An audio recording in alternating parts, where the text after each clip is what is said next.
पाकिस्तान पर हमला कब होगा, कैसे होगा? इस वक्त भारत में हर किसी की जुबान पर यही सवाल है कि आखिर आतंक का बदला, आतंकी हमले का बदला भारत कब लेगा।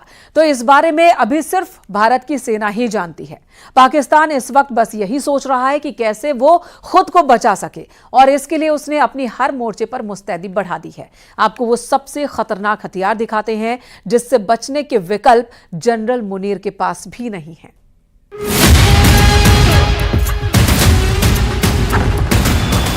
पाकिस्तान में बिना घुसे अगर एयर स्ट्राइक हुई तो इसके लिए चुना जाएगा रफाल। पाकिस्तान के रडार से दूर रहकर अगर हमला किया गया तो इसके लिए चुना जाएगा रफाल। तब आतंकवाद पर ऐसा हमला होगा कि अटैक करने वाले फाइटर जेट को दूर से ही देखता रह जाएगा पाकिस्तान। पहलगाम में हुए आतंकी हमले के बाद इंडियन एयरफोर्स का सबसे खतरनाक फाइटर जेट और उसके बहुत ही खास हथियार चर्चा में है। पहली है सबसे खतरनाक स्काल्प क्रूज मिसाइल। इसकी रेंज है 550 किलोमीटर। दूसरा है हैमर बम, जो स्पाइस बम की तरह फायर करने के बाद 70 किलोमीटर दूर टारगेट को उड़ा देता है। अगर पाकिस्तान की तरफ से काउंटर अटैक हुआ तो राफाल के पास है air to air missile Meteor.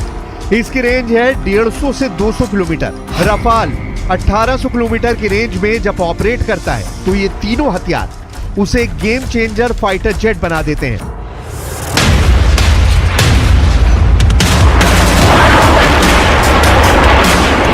धधकते jet engine take off के लिए तैयार। ये वो फोर्स है जिसके उड़ान भरते ही दुश्मन के रडार एक्टिव हो जाते हैं।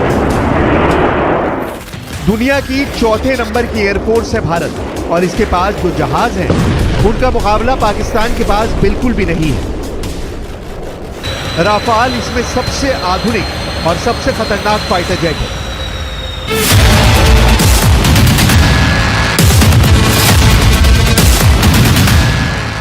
इसलिए अब देखिए राफाल के वेपन पैकेज की सबसे खास बात, क्योंकि राफाल आने के बाद वायुसेना को दुश्मन के बॉर्डर के अंदर घुसने की जरूरत नहीं और हमला बिना बॉर्डर पार किए यानी अपने आसमान में ऑपरेट करते हुए भी किया जा सकता है।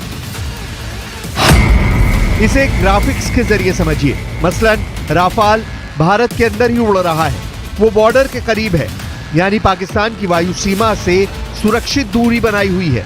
अब यहीं से उड़ते हुए वो अपनी स्काल्प क्रूज मिसाइल लॉन्च कर सकता है, जो पाकिस्तान के अंदर 400 से 500 किलोमीटर दूरी तक टारगेट को तबाह कर सकती है। और इसी तरह हैमर बम काम करता है, जो लॉन्च होने के बाद पाकिस्तान की सीमा में 70 किलोमीटर अंदर तक जाकर गिरेगा। ये दोनों एयर टू सरफेस वेपन में कमाल के हथियार माने जाते हैं। इसी तरह अगर राफाल को पाकिस्तान के विमान चैलेंज करते हैं तो राफाल का रडार 200 किलोमीटर की दूरी से ही उनको ट्रैक करना शुरू कर देगा, और यही काम आएगी beyond visual range Meteor missile. इसकी खुद की रेंज 150 किलोमीटर से ज्यादा है, और इस तरह राफाल पाकिस्तान के फाइटर जेट से दूर रहकर भी उसको मार गिराएगा।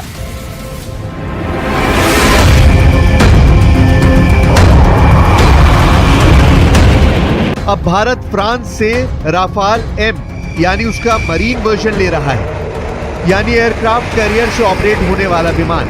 ऐसे 26 विमानों को लेकर फ्रांस से डील हुई। ये 26 विमान 2029 से नौसेना को मिलने शुरू होंगे। राफाल एम की टेल के नीचे हुक लगा होता है, जिसके जरिए कैरियर पर लैंडिंग के दौरान इसे रोका जाता है। वहीं इसकी बॉडी एयरफोर्स वाले राफाल के मुकाबले ज्यादा मजबूत होती है। यह एंटीशिप मिसाइल लेकर चलता है, क्योंकि ये समंदर के ऊपर ऑपरेट करता है। फिलहाल नौसेना के पास MiG-29K लड़ाकू विमान है, जो INS विक्रमादित्य और INS विक्रांत से ऑपरेट करते हैं, जबकि राफाल का एयरफोर्स वर्जन 2019 से ही भारतीय वायुसेना का हिस्सा है। हालांकि भारत के पास अभी महज 36 राफाल जेट हैं, लेकिन इनको ऐसे मोर्चों पर तैनात किया गया है जो 3 दिशाओं से होने वाले हमले को काउंटर कर सकते हैं।